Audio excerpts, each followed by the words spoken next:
A partir de este momento tendremos un conversatorio que estará moderado por el doctor Manuel Pérez, presidente de la Corporación de Salud Ocupacional y Ambiental y presidente de la Sociedad Colombiana de Medicina del Trabajo, capítulo Antioquia. Nos estarán acompañando como invitadas la doctora Luz Clemencia Cadavid Ríos, quien es psicóloga, especialista en gerencia de la seguridad y salud en el trabajo, especialista en gestión del talento humano y la productividad, magíster en neuropsicología, miembro de la Junta Directiva de la Asociación Colombiana de Seguridad en el Trabajo, de Seguridad Integral con experiencia laboral en psicología clínica, ocupacional, organizacional, educativa, neuropsicología, docencia universitaria e investigación. También nos estará acompañando la doctora Afrania Jaramillo, quien es psicóloga especialista en gerencia en salud y seguridad en el trabajo y ambiente, especialista en aprendizaje y desarrollo humano organizacional de la Universidad Pinar del Río, Cuba y ESUMER, Colombia, diplomada en medicina laboral y calificación de invalidez, psicóloga clínica con énfasis en rehabilitación y salud mental. También es líder de equipos de salud mental en Colombia, consultor senior en desarrollo y productividad organizacional. Está también entre los ponentes el doctor Felipe Villegas Salazar, gerente general y propietario de la compañía Sinapsis, especializada en psiquiatría laboral, en la que ha trabajado durante los últimos 6 años, desempeñando actividades de liderazgo, gerencia estratégica, conferencista y asesor de diferentes empresas y ARLs. Simultáneamente, el doctor ejerce su profesión como psiquiatra y médico laboral, médico general de la Universidad Pontificia Javeriana, psiquiatra general de la misma institución, salud ocupacional de la Universidad del Rosario, programa en formación de formadores SOLVE, integración de promoción de la salud en las políticas de salud y seguridad en el trabajo y ambiente del Centro Internacional de Formación en Turín, Italia. A continuación, el doctor Manuel Pérez liderará el conversatorio. Bueno, muy buenas tardes para todos los asistentes, mis queridos ponentes. Un placer conversar unos minutos en relación a este segundo eje temático de nuestra plenaria de salud mental. Así las cosas, vamos a iniciar entonces conectando lo que ha sucedido en nuestra primera sesión en la mañana. Bien, hemos hablado de todo lo que ha sucedido con la pandemia de COVID-19 y las necesidades de repensarnos, reinventarnos y volver a tener estrategias a favor de la humanidad. Doctora Frania, ¿cómo o en qué se deben repensar las estrategias en todas las intervenciones de los primeros auxilios psicológicos? Gracias, doctor Manuel. Creo que es muy importante empezar a generar una reflexión en torno a la responsabilidad que tiene cada quien de su salud mental. Es el momento en el que nosotros tenemos que empezar a aprender de salud mental, como padres responsables, como educadores y como empresarios. Una vez hemos sido dueños de este conocimiento que nos permita apropiarnos de la tranquilidad o del manejo de la tranquilidad para sostener la salud mental, deberemos entonces también trascender en los escenarios productivos. Como lo mencionaba en la charla, creo que es absolutamente pertinente que todos los gestores de gestión humana, todos los líderes de gestión humana, empecemos a repensar los esquemas de modelación sobre los que queremos trabajar, sobre los que queremos ser esos aliados estratégicos y productivos de los empresarios en el país. Porque finalmente también va más allá de decir, es estar, como decía Manuel en la mañana, espacio bien, sí, es estar bien, pero yo empresario, ¿cuáles son esas herramientas que voy a generar para que las personas que trabajan al interior de mi compañía mantengan su salud mental y como tal su productividad personal y organizacional, que es lo que finalmente al empresario le interesa? Esto de un lado. Del otro lado, es también muy importante que empecemos, quienes hemos liderado escenarios de gestión humana, a favorecer comportamientos del líder bajo esquemas completamente diferentes. Un líder que potencie la autonomía, un líder que, como decían en la mañana, trabaje desde los escenarios del respeto por el otro, que es lo que va a permitir que cada uno de nosotros cada vez pueda ser mucho más autogestionable. Porque como lo mencionaba el doctor Felipe en su charla, no estamos exentos y probablemente muchos virus nos van a acompañar y muchas otras situaciones de orden mundial.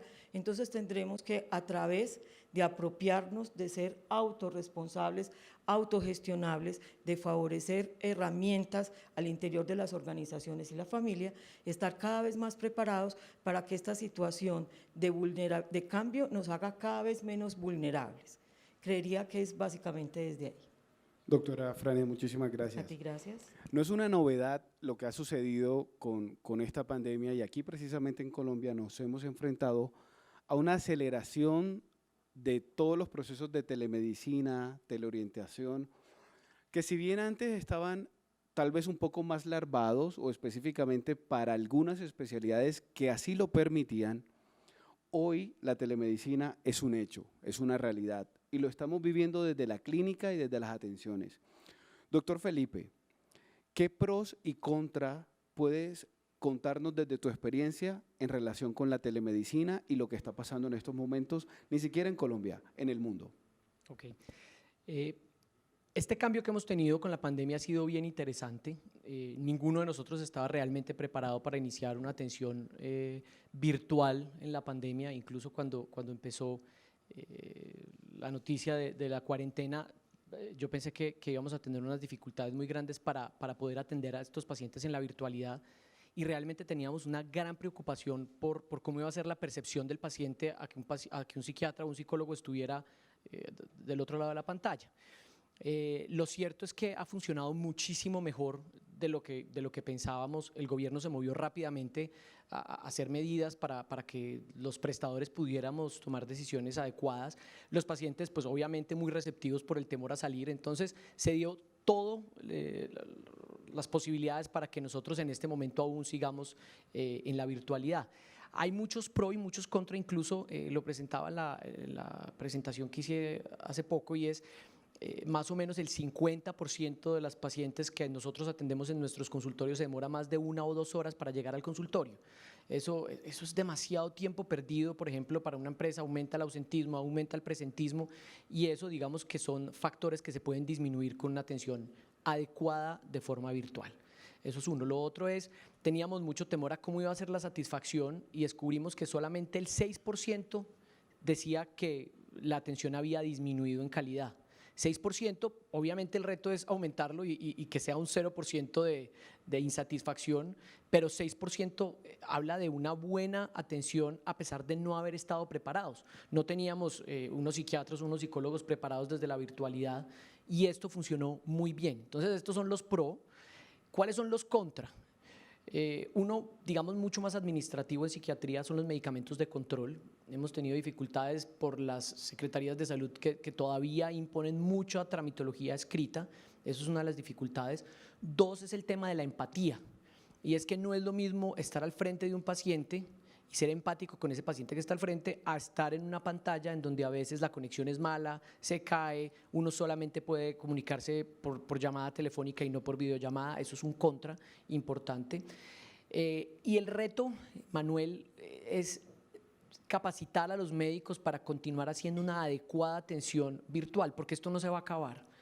Tenemos a veces la percepción de que en diciembre pasamos de año, celebramos el 31 y llega un nuevo año y no hay pandemia, y esto no va a ser así, y nos tenemos que transformar en una medicina digital, teniendo muy clara las limitaciones de algunas especialidades.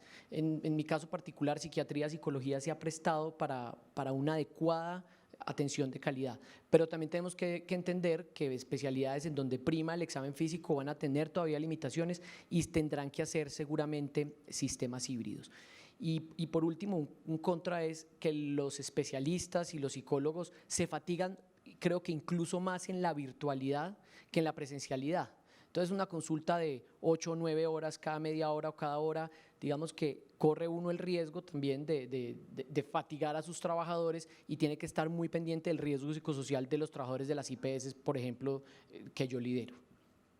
Muchas gracias, doctor. La doctora Frane quiere hacer un comentario. Bien pueda, doctora. Gracias. En consonancia con lo que está planteando el doctor Felipe, creo que es muy importante también, bajo ese esquema de educación, empezar a educar al paciente.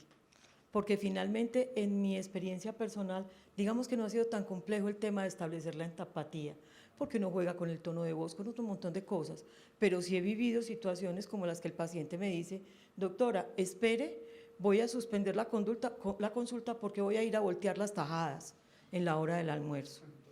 Total, el profesional debe enfrentar y ser capaz de sortear ese tipo de condiciones que obviamente forman parte del escenario de la vida diaria y para el que no estábamos entrenados, porque en consulta, en tu consultorio, tienes un tiempo particular, el paciente sabe que a esta hora entra, que a esta hora termina, y teniendo en cuenta todas las condiciones que plantea el doctor Felipe. De otro lado, creo que tenemos que hacer camino en que no es telemedicina, es atención virtual, es favorecer la salud mental y las otras atenciones médicas para hacer la precisión, porque psicología no está en el marco de la medicina. Nosotros estamos haciendo una intervención, un acompañamiento en todo el escenario de salud mental. Entonces creo que también tenemos que empezar a abrirnos camino, hablando un poco de esa condición de favorecer escenarios de atenciones virtuales o atenciones, no sé, ya nos inventaremos el nombre, mediadas por la tecnología,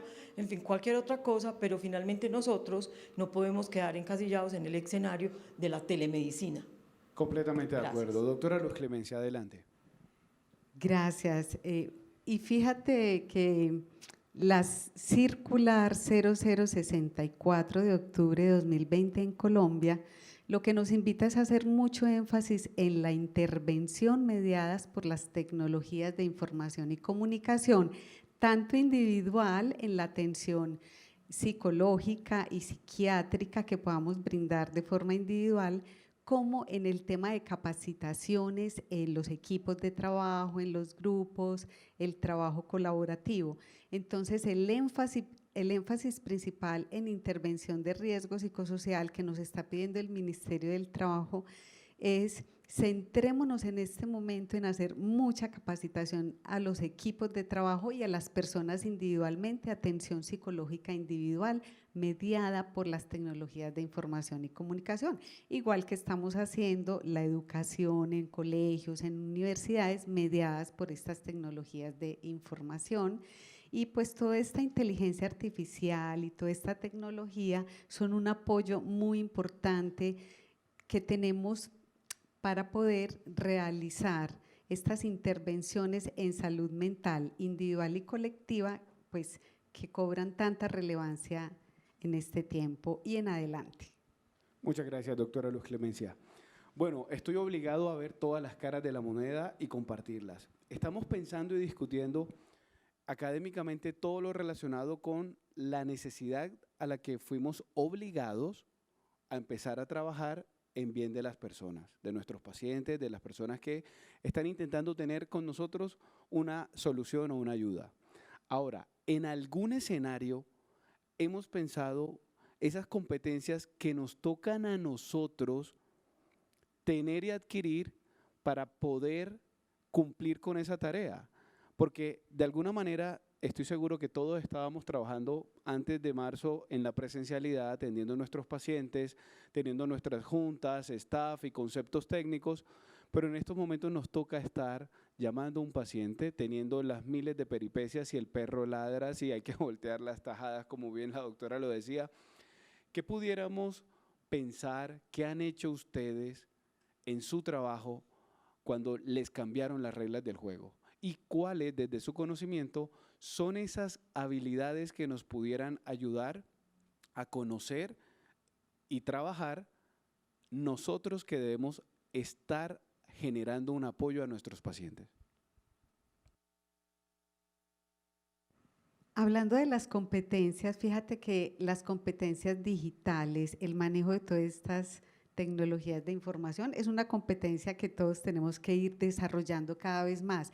No es tan bueno decir a toda hora, la tecnología me atropella, porque entonces eso lo que va a hacer es limitarnos cada vez más a desarrollar esa competencia que nos lleva a un analfabetismo digital si no la desarrollamos.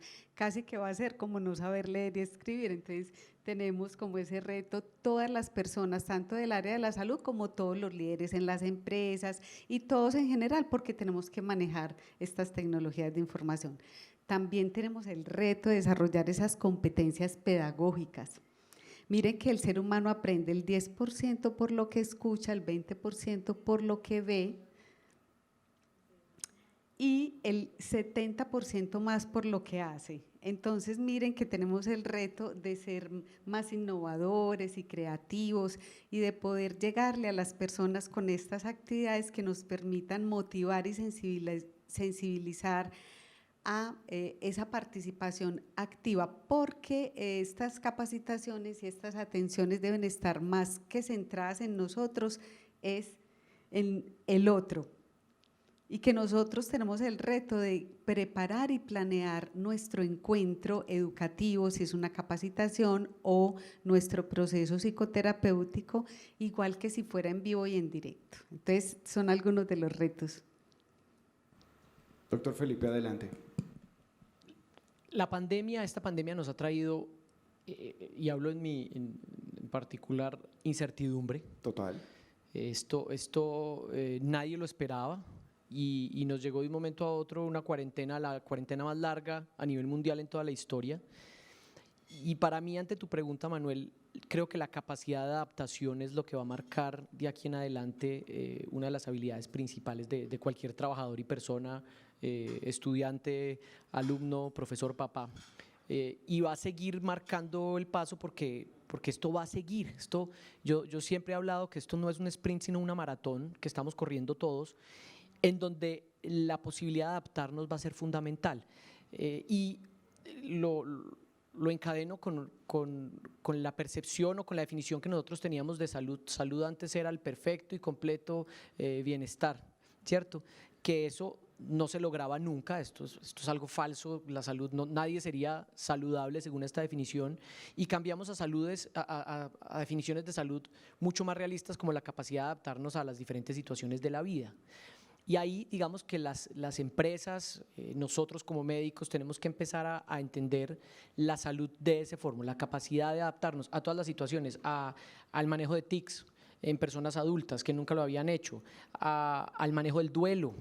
Estamos teniendo una pandemia de duelo ahora con 30.000 personas que han muerto y 9 personas que pueden tener asociado un proceso de duelo, y 10 de esas personas podrían tener un proceso de duelo complicado de más de 6 meses. Ahí digamos que como sociedad, como empresa, la posibilidad de adaptarnos y definir cuáles son las medidas que tenemos que tomar hora a hora, porque ya no son a años, las proyecciones ya no son a años, sino a meses, sino a horas, porque todo nos cambia. Hoy estaban diciendo que en Medellín hay una cuarentena total en Halloween. ¿Qué implicaciones tiene eso para muchas empresas? Creo que muchas. Entonces ahí quiero ser claro, la adaptación para los trabajadores es fundamental y en eso tenemos que trabajar. Doctor, muchísimas gracias. Doctora Frania, cuéntanos. Gracias, Manuel. Respondiendo a la pregunta desde nuestro lugar, sí, mi presentación realmente habla cuando estamos tomando nuevamente la definición de Piaget, que nos decía que finalmente los niños inteligentes eran los niños que se adaptaban, porque rápidamente se acomodaban. A nosotros como profesionales pues nos tocó por supuesto hacer una adaptación mucho más rápida para facilitar la adaptación de este paciente.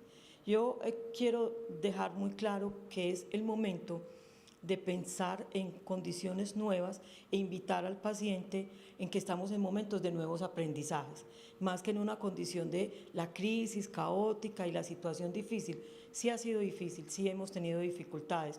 Sin embargo, como decía el doctor Felipe ahora, también las hemos podido sortear.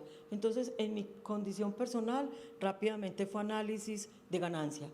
Recupero calidad de vida, estoy en mi casa, estoy con mis hijos, estoy con mi esposo, tengo tiempo de otras cosas. Y frente al paciente es Primero, enseñarle y acompañarlo en ese proceso de entender que hoy nos vamos a conectar de una manera diferente, pero que el resultado y que la necesidad que él viene buscando a mi consulta igualmente va a tener un alcance de objetivo cumplido. Cuando el paciente entiende que aquí no va a haber una diferencia sustancial, empieza a tener esos niveles de tranquilidad y de adaptación que mencionaba en la charla. Una vez está tranquilo, empieza a sentir que se puede mover y termina también en muchos escenarios diciendo, no es tan terrible, doctora.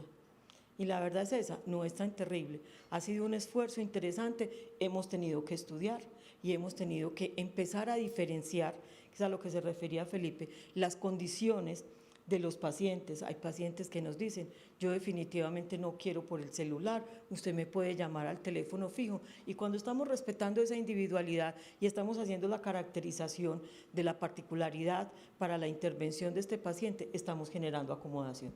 Me viene muy bien la respuesta y me voy a quedar contigo, doctora Frania, porque hay una situación que, si bien estábamos conversando ahora, nos estamos enfocando en trabajadores, pero escuchándolos hemos llegado a la conclusión que tenemos también impacto en familia, colegios, universidades. O sea, el tema de esta situación virtual o lo que han llamado el cliché de la nueva normalidad, que, bueno, mis reservas sobre la frase, pero en un punto específico, esto ha impactado no solo a los trabajadores, a las familias, a los hijos, a la forma de hacer las cosas. Tú nos dabas una ponencia sobre primeros auxilios psicológicos. ¿Cuál va a ser el reto ahora de los colegios, los empresarios, las universidades, en relación a la implementación de este tipo de ayudas inmediatas ante una situación de un tema que, como bien lo hablábamos al inicio, en los 2 primeros meses de nuestro aislamiento preventivo obligatorio en marzo, el Ministerio de Salud en menos de 2 meses tenía más de 2.000 llamadas a la línea 192 precisamente por esta situación de angustia. ¿Qué podemos pensar para estos otros escenarios? No solo el trabajo, las universidades, los colegios, las mismas familias. Así es, Manuel, gracias. Tenemos que devolvernos un poco a lo que estaba tratando de teorizar en mi ponencia, y es cuando estaba diciendo la primera parte de esa condición, de esa herramienta del auxilio psicológico es identifique las condiciones, porque claramente bajo mi condición y mi posibilidad actual yo digo recuperé calidad de vida, pero no es la misma calidad de vida cuando estamos viviendo 2 adultos con 6 niños en 2 habitaciones y con situaciones económicas de alto nivel complejo. Ahí la condición de pandemia ya no hace el regalo de calidad de vida. Ahí la condición de pandemia cobra una condición inmediata de crisis, porque uno no sabe si disfrutar los niños o… Creo que todos terminaron la frase conmigo. Finalmente, entonces lo que hay que hacer es identificar rápidamente condiciones para que en cada condición tú puedas hacer esa planeación de cuál es la situación que requieres intervenir. Ha sido muy complejo porque finalmente hace rato venimos trabajando con el escenario que las mujeres trabajamos, que también somos amas de casa, que tenemos un doble rol, bueno, todo aquello. Pero ahora resulta que a los papás les ha tocado entrar en ese nuevo rol. Ahora deben ayudar a cocinar en el mejor de los escenarios, deben ayudar a estudiar, porque también papá y mamá ahora se volvieron profesores y Felipe lo decía en su charla, volvieron a primaria, volvieron a bachillerato, igual tengo que ser productivo en mi trabajo y la casa no se puede caer. Ahí hay una connotación de otro orden que también deberá exigirnos en que los primeros auxilios el colegio los preste, enseñándoles a los chicos, planea tu condición, revisa tu condición. Es que yo no tengo computador, en mi casa con un celular estudiamos todos. Entonces es el momento donde el colegio debe parar y generar las estrategias para que los niños tengan el tiempo de planear y diferenciar lo que se va a recibir. Ahora, no solo es un tema socioeconómico, hay condiciones de aprendizaje. Tenemos chicos en nuestra ciudad, en el país, cada vez con mayor diagnóstico de dificultades de aprendizaje, dificultades de atención, y viene la virtualidad súbito, y tengo dificultades de atención. Claro que creo que muchos de nosotros como adultos la tenemos, pero no éramos diagnosticados. Finalmente eso también adquiere complejidad. Estos colegios deberán entender que así estén generando aprendizaje mediatizados por las tecnologías, tendrán que tener escenarios y aplicaciones diferentes de aquellos chicos que no tienen estos mismos diagnósticos. En lo que hago énfasis realmente para responder tu pregunta es que tenemos que sacar el tiempo para volver a pensar la situación. Llamarnos pandemia, llamarnos crisis, no nos resuelve absolutamente nada. A nosotros nos resuelve cuando hacemos el pare, cuando entendemos la circunstancia y cuando aprendemos cómo planear la situación, ir interviniendo cada una de las condiciones para que dicho plan pues, sea realmente productivo en términos de salud mental. Muchísimas gracias. Me encanta, doctora, cómo ha abordado el tema. Doctor Gracias. Felipe, adelante. Siguiendo un poco con la idea de la doctora Frania, creo que los primeros auxilios psicológicos son fundamentales y deberían ser transversales a todas las actividades de la empresa, puntualmente hablando de la Semana de la Seguridad y la Salud en el Trabajo, pues, pero también en los colegios, en el gobierno, en todos los ámbitos, sobre todo porque eso nos permite desestigmatizar la enfermedad mental. Digamos que si hay alguien que tenga un infarto, pues nadie va a decir, no, pues ¿será que le hacemos RCP? ¿O será que llamamos a un psicólogo? ¿O será que llamamos a un psiquiatra? ¿O será que llamamos al internista? Empiezan a hacer algo, empezamos a hacer medidas rápidas y no necesitamos llamar a un subespecialista para que nos ayude.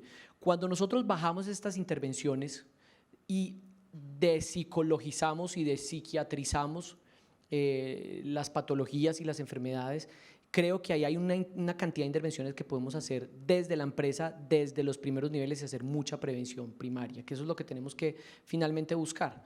Lo otro que me parece fundamental, Afrania, y es una primera medida deben ser primeros auxilios psicológicos definitivamente, pero también debemos identificar, y eso lo decía la doctora Julieta en la mañana, es identificar poblaciones de riesgo y conocer muy bien nuestra población. Ahora con la pandemia, pues todos estamos mal, todos estamos con síntomas y quiero hacer una aclaración. Síntomas no es igual a patología. Tenemos un 50% de personas que están reportando estar ansiosos, angustiados, deprimidos, lo que no quiere decir que tengan un trastorno depresivo mayor o que tengan un trastorno de ansiedad generalizado o un trastorno de estrés postraumático. Pero sí hay personas que son muy vulnerables y esas personas vulnerables necesitan intervenciones secundarias o terciarias porque se van a enfermar y esas personas sí van a terminar con patologías. Y el reto de la empresa es hacer intervenciones transversales primarias, pero también ir un poco más allá y con las poblaciones vulnerables identificarlas temprano, desestigmatizando la patología para que lleguen tempranamente al subespecialista o especialista al que deben llegar. Muchísimas gracias, Doc. Me encanta esa forma de entender y sobre todo como médico también es un buen momento llegar al punto de el síntoma no es igual a la enfermedad. Creo que esa es una de las otras grandes conclusiones de estas intervenciones. Doctora Luz Clemencia, es su turno. En relación a las patologías que estamos chequeando y todo el tema de auxilios psicológicos al interior de las organizaciones, colegios, ¿cuál es tu punto de vista en esa posición? ¿Nos quedamos solo en empresa o seguimos obviamente de forma transversal en todo el universo del ser humano? Bueno, los factores psicosociales los tenemos abordados desde lo intralaboral, todo lo relacionado con las condiciones del contenido, del trabajo, de las demandas, recompensas del trabajo, las relaciones sociales en el trabajo, pero también de todo lo extralaboral, toda la vida de la persona con su familia, su tiempo fuera de la empresa, cómo lo maneja, sus finanzas, sus relaciones con amigos. Entonces, mira que desde el enfoque de factores psicosociales y, por ejemplo, en Colombia, de nuestro instrumento del Ministerio de Trabajo, la batería de riesgo psicosocial, hacemos un enfoque integral porque también miramos las características individuales de la persona,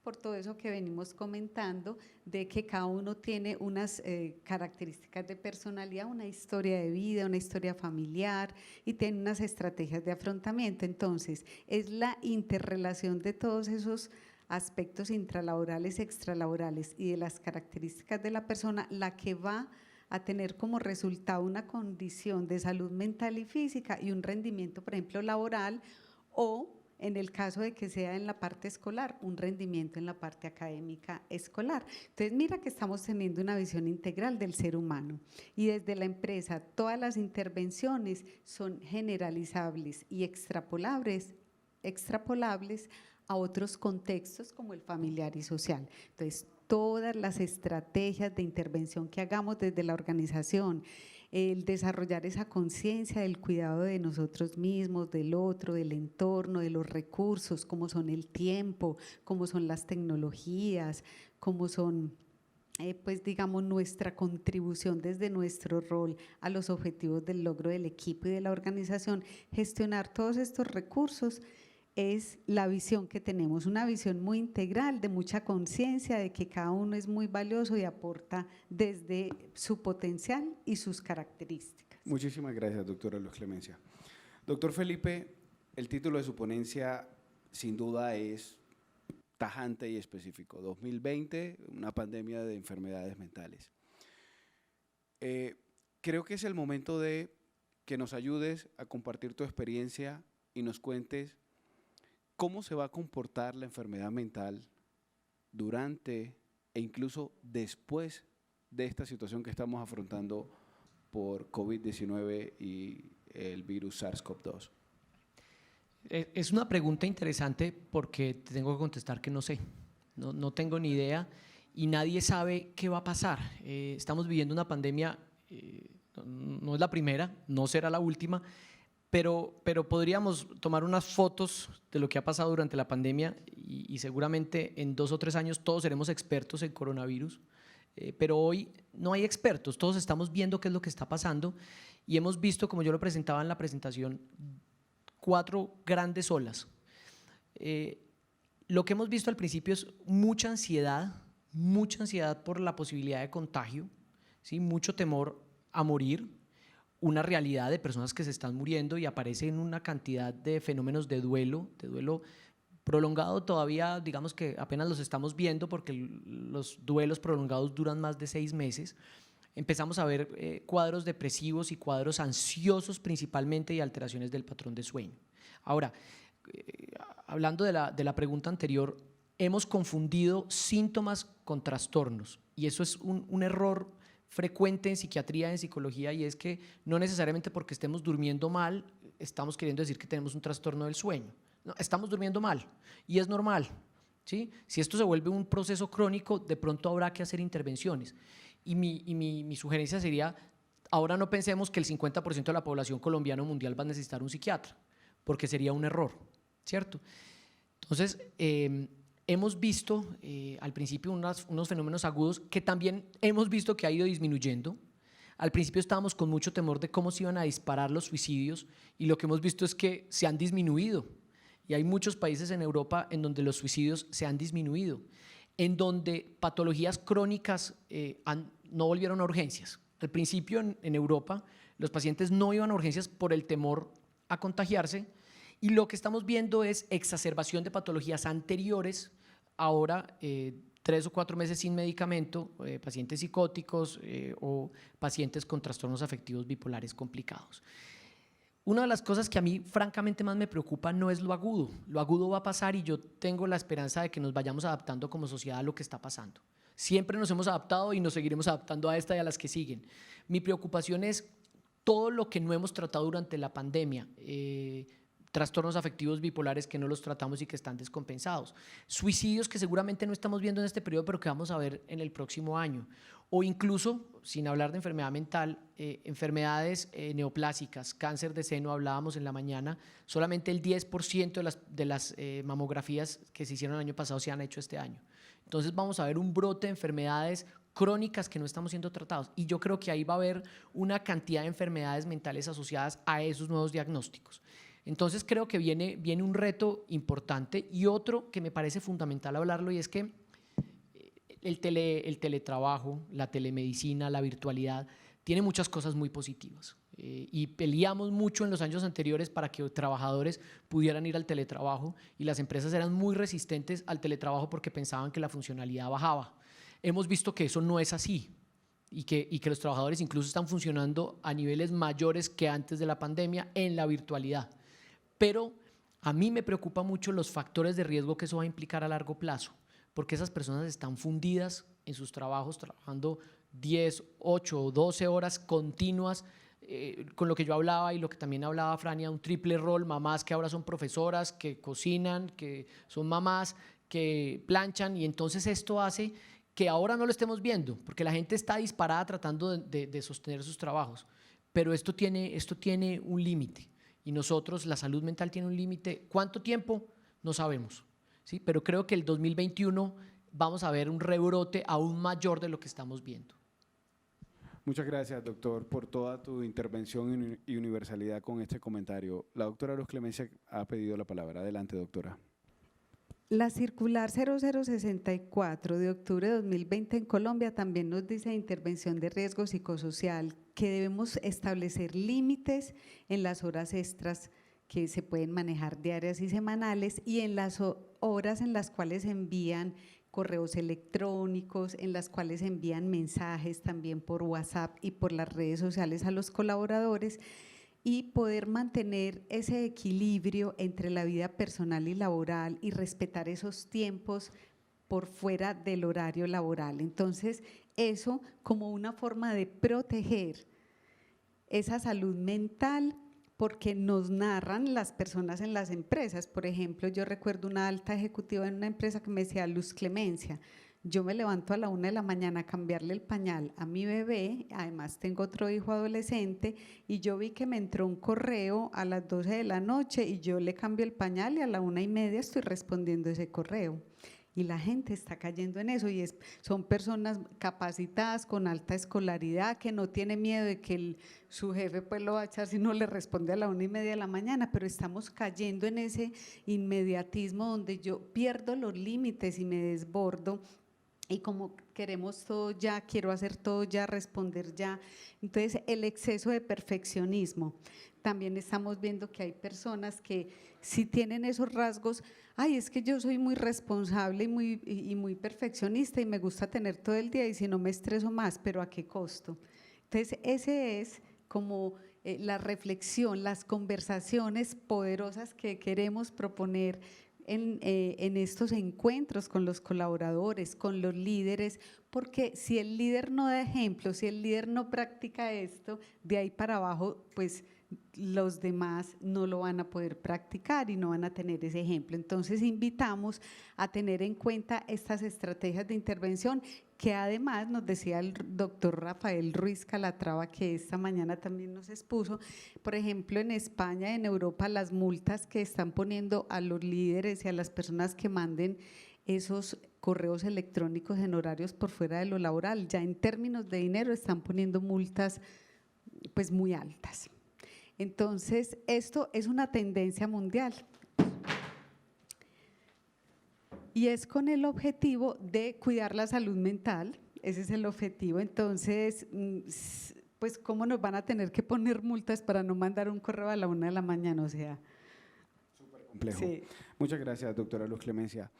Doctora Frania, en tu presentación nos contaste todas las necesidades que estamos viviendo en relación a los primeros auxilios psicológicos. ¿Cuáles serían unas recomendaciones adicionales que pudieras dejarnos para que todos los asistentes a nuestro congreso tengan esas primeras herramientas y puedan intervenir cada una de las situaciones a las que puedan estar inmersos, que ya nos dimos cuenta por la presentación de todos, que no solo están inmersas por el trabajo, sino por la misma actividad del día a día, la que estamos ejecutando hoy, basado en las reglas y ordenamientos de cada uno de los gobernadores y alcaldes de los departamentos que están tomando decisiones con una bandera que es cuidar y proteger la salud. ¿Qué recomendaciones adicionales nos puedes dar, Doc? Quiero retomar de la mañana una frase con la que trabajaba la doctora Julieta, que hablaba de ciencia con conciencia, ¿no es cierto?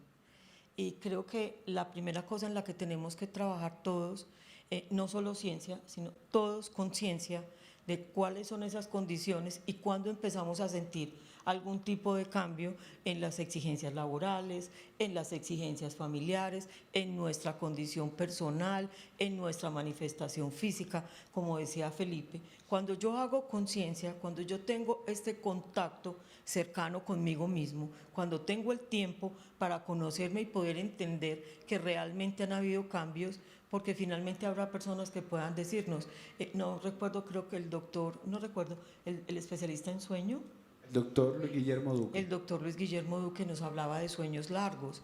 Yo decía, qué maravilla que existe dicha clasificación, porque yo soy de sueños largos y no estoy deprimida ni soy ansiosa, soy de sueños largos. Esa es mi condición. Realmente habrá otras personas que empiecen a decir, estoy durmiendo mucho más y está respondiendo a un cambio de tipo comportamental, y es ahí donde tendrá que hacer el clic de la alerta para empezar a buscar las ayudas pertinentes. Creo que el otro escenario es que necesitamos, además de esta conciencia y este autoconocimiento, es fortalecer mucho los niveles de comunicación, que también se hablaba en la mañana. Ser capaz de enfrentar este jefe, este líder, este compañero, este esposo, cualquier circunstancia que se presente, y poder hablar de esta situación que se está presentando. Creo que desde ahí empieza la condición ya no de los primeros auxilios psicológicos, sino del autoauxilio psicológico, para que esto no vaya alcanzando unas medidas de otro orden y vaya realmente creciendo. Uno de los escenarios que se hace crítico hablar en la familia, tocando un poco lo que decía Felipe, es el tema económico. La economía de las familias cambió. Yo no me atrevo a decir sí de todos, pero el alto porcentaje en nuestro país cambió. Eso significa que hay que hacer un replanteamiento de estilos, de gustos, de posibilidades, de condiciones, y seguramente hasta de cómo lograr suplir estas necesidades al interior de la familia. Entonces, ahí sí que se hace urgente que establezcamos esos niveles de comunicación, que, señores, la invitación es vayamos más allá a la comunicación asertiva, de lo que ya venimos hablando durante tantos años. Creo que hay que volver a hablar con tranquilidad, tranquilidad con sinceridad. Total. Doc, voy a aprovechar que tienes el micrófono de una vez. Tenemos una pregunta de los asistentes y habla específicamente de eso, el tema de lograr tener una comunicación asertiva con cada una de las personas. Y nos preguntaba uno de los asistentes al Congreso, ¿cuál es la mejor manera de dar una mala noticia? Y al interior de una empresa, ¿quién sería la persona ideal para ello? Pregunta difícil, pero aquí estamos precisamente para ello. Pregunta interesante. Me dio un poco de risas porque voy a tener que contestar como Felipe. No sé, no. Porque no existe una fórmula mágica o una forma culinaria donde tú puedas decir 2 gramos de polvo de hornear, es claro que no sé cocinar, tanto de harina, todo eso. No existe. Realmente hay que hacer primero, como lo decían los primeros auxilios psicológicos, identifique las condiciones rápidamente. Es que hay una persona que es más ansiosa, que responde de una manera un poco menos tranquila a ciertas cosas. Entonces, para eso no se necesita ser psicólogo, ni se necesita ser psiquiatra. En consonancia con lo que planteaba ahorita en la charla, vamos a despsicologizar todas estas acciones. Señores, la atención, la sensación, la percepción es una herramienta del ser humano. Haga lo que haga, estudie lo que estudie. Con esos 3 elementos usted podrá hacer su primer análisis y confíe en él. Yo en este momento, si fuera a entregar una noticia difícil, creo que a Felipe abiertamente le diría, Feli, nos están llamando y tenemos que evacuar de manera inmediata, tenemos X situación. Creo que a Luz Clemencia le diría, Luz, ¿por qué no vamos al baño, que vamos a mirar un par de cositas? Y creo que la voy llevando. Eso se hace porque finalmente tú conoces las personas con quienes estás tratando. Entonces, la mejor manera de dar una mala noticia, pues claramente creo que no es llegar de una forma súbita, pero para esto no hay que estudiar 10 semestres de psicología. Para esto hay que tener simplemente un sentido común, un respeto por el otro, un ponerse en el lugar del otro y ser capaz de entender que para el otro la noticia va a ser compleja. Es posible que para usted el perro no signifique nada, pero habrá personas para las que el perro es supremamente importante. Y si voy a dar la noticia que al perro lo mató el carro, pues obviamente deberé conocer, por eso hablaba de la caracterización de las condiciones, cuál es la importancia que tiene para Luz Clemencia o para mí el perro en nuestra existencia.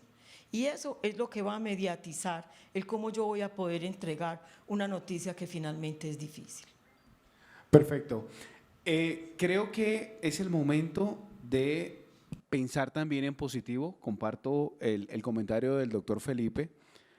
Por cierto, es el momento también de saber que la especie humana siempre lo ha hecho bien. Ha aprendido, se ha tardado, se ha tomado su tiempo, pero lo hemos hecho con otras enfermedades. Cuando empezamos a reconocer cada una de las patologías, hoy ya somos expertos de esas, ¿vale? Ahora, sé que esta pandemia nos va a entregar beneficios o aprendizajes positivos en relación a la salud mental. Doctor Felipe, quisiera que extendiéramos un poquito más ese concepto porque es justo que si bien estamos pasando por un mal momento, todo pasa. Y el objetivo es que nosotros siempre vamos a salir adelante. ¿Qué tienes para contarnos sobre eso, Doc?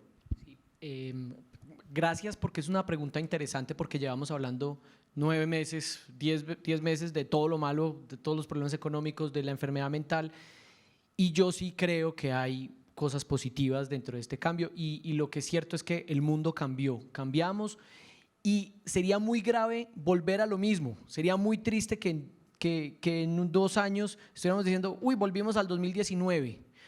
Lo importante es seguir acelerando estos cambios que están ocurriendo, que nos están tocando en este momento y que son difíciles, pero que muy probablemente en el 2021 o 2022 los vamos a ver mucho más naturales. Cuando yo estudié medicina hace unos pocos años, unos poquísimos años, decían que en el 2020 iba a ser la depresión la segunda causa de discapacidad y hoy estamos en el 2020 y justo estamos en una pandemia y yo creo que ese es como el boom no solo de la pandemia, sino de los cuadros en salud mental. Y para mí lo más relevante es que por primera vez en la historia estamos hablando con franqueza de la posibilidad de tener una enfermedad mental o una sintomatología de cualquier tipo en salud mental. Esto en Colombia y en todo el mundo, pero especialmente en Colombia nos ha costado mucho trabajo reconocerlo. Y ese es, a mi forma de ver, el problema más difícil para los psiquiatras y los psicólogos y todas las personas que trabajamos en salud mental y es que el trabajador y el paciente nos está llegando muy, muy tarde. Entonces, esto hace que una pandemia nos iguale a todos en ansiedad, nos iguale a todos en depresión, surjan un montón de sentimientos que estaban ahí guardados, que estaban en el closet y es el momento de desestigmatizar la enfermedad y poder llegar tempranamente. Si nosotros llegamos tempranamente, hay muchas cosas que podemos hacer desde la psiquiatría, desde la psicología, desde la neuropsicología, desde la medicina. Si nos llega tardíamente, es muy poco lo que podemos hacer. Manuel, el 7% de las personas que tienen una enfermedad mental en Colombia llegan al psiquiatra. Y antes hacen un recorrido muy grande por muchos especialistas hasta llegar donde un psiquiatra. Si nosotros hacemos que ese porcentaje aumente porque la gente tiene menos temor a ir y contar lo que está pasando, creo que ese es el primer gran avance de esta pandemia. Uno. Y lo otro, y quisiera saber este mensaje es, la salud mental es igual a funcionalidad. Yo no me canso de decir esto porque cada vez tenemos tratamientos, tanto farmacológicos como psicológicos, que ayudan a mejorar esta sintomatología, estas patologías, si llegan temprano y hacemos las cosas a tiempo. Pero no es suficiente ahora solo quitar síntomas. Ahora necesitamos trabajadores que estén funcionando, que estén trabajando, que estén en las empresas, ¿sí? Y yo tengo la teoría de que si el trabajador no está trabajando, sigue estando enfermo. Y nuestro trabajo no es solamente dar un medicamento, incapacitarlo o cualquier otra intervención, sino que todas sus intervenciones van dirigidas a que esta persona funcione. Si funciona va a estar menos deprimido, si funciona va a estar menos ansioso.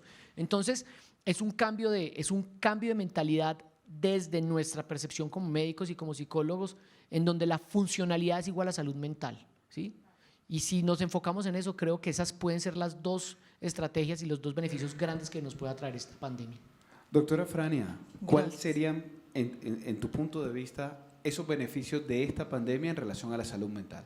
Yo creo que antes de beneficios quiero sumarme un poco al tema de Felipe y es buscando hacer conciencia, hacer un llamado. Señores, necesitamos aprender.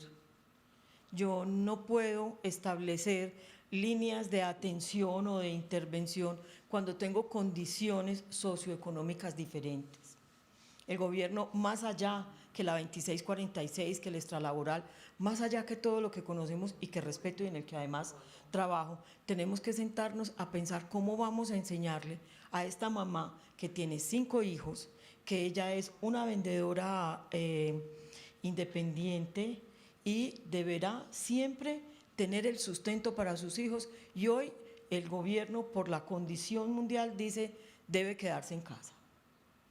Creo que ahí necesitamos hacer un esfuerzo muy juicioso para que nosotros podamos hablar realmente de beneficios, porque insisto, así no nos guste la condición de orden psicosocial y la condición sociocultural, las posibilidades económicas, políticas, sociales e incluso religiosas que tenemos cada uno de nosotros, hacen una diferencia muy grande.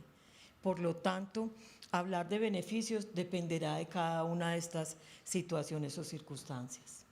Perfecto. Doctora Luz Clemencia, ¿cuáles serían para ti esos beneficios o esos aprendizajes positivos de esta pandemia en relación a la salud mental de las personas? Claro, poner en primer lugar la salud mental y física. Sobre todas las cosas, nuestra salud es el tesoro más valioso que tenemos. Viktor Frankl, psiquiatra que escribió El hombre en busca de sentido, sobreviviente de los campos de concentración nazi, nos dice que pues cuando él estaba en el campo de concentración, su meta la puso en sobrevivir, en volver a abrazar a uno de sus familiares y en poder escribir un libro y contar la historia, no por ego, sino para dar un ejemplo. ¿Ustedes de qué se van a quejar si nosotros, como vivíamos en los campos de concentración y aún así estábamos aferrados a la vida? Y él nos dice, me pueden quitar mi trabajo, mi familia, mi ropa, pero lo único que no me pueden quitar es en eso que yo elijo pensar. Y en lo que yo elijo pensar, porque soy el único que manda en mis pensamientos, es que quiero vivir. Quiero sobrevivir a esta experiencia. Ahí viene la resiliencia, es superar con todos nuestros recursos una situación muy adversa y muy difícil y demostrarnos a nosotros mismos que tenemos esa maleta llena de recursos para superarlo. Entonces, la gratitud, y eso nos lo enseña también la psicología ocupacional positiva, que es algo que estamos trabajando mucho en las organizaciones, que no nos centremos solo en la enfermedad y en lo que no funciona, sino en todo ese funcionamiento óptico y en todo aquello que sí está bien.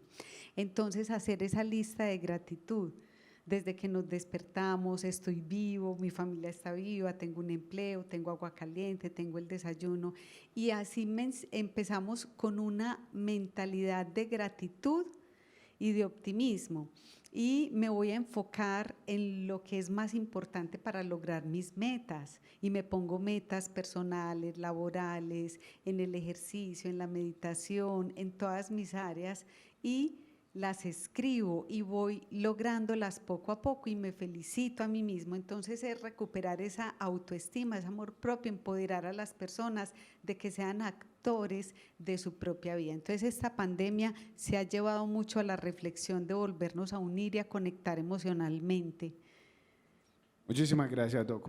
Pienso que es el momento, lamentable, por cierto, que empecemos a generarle a todos nuestros asistentes esas conclusiones de cada una de sus ponencias.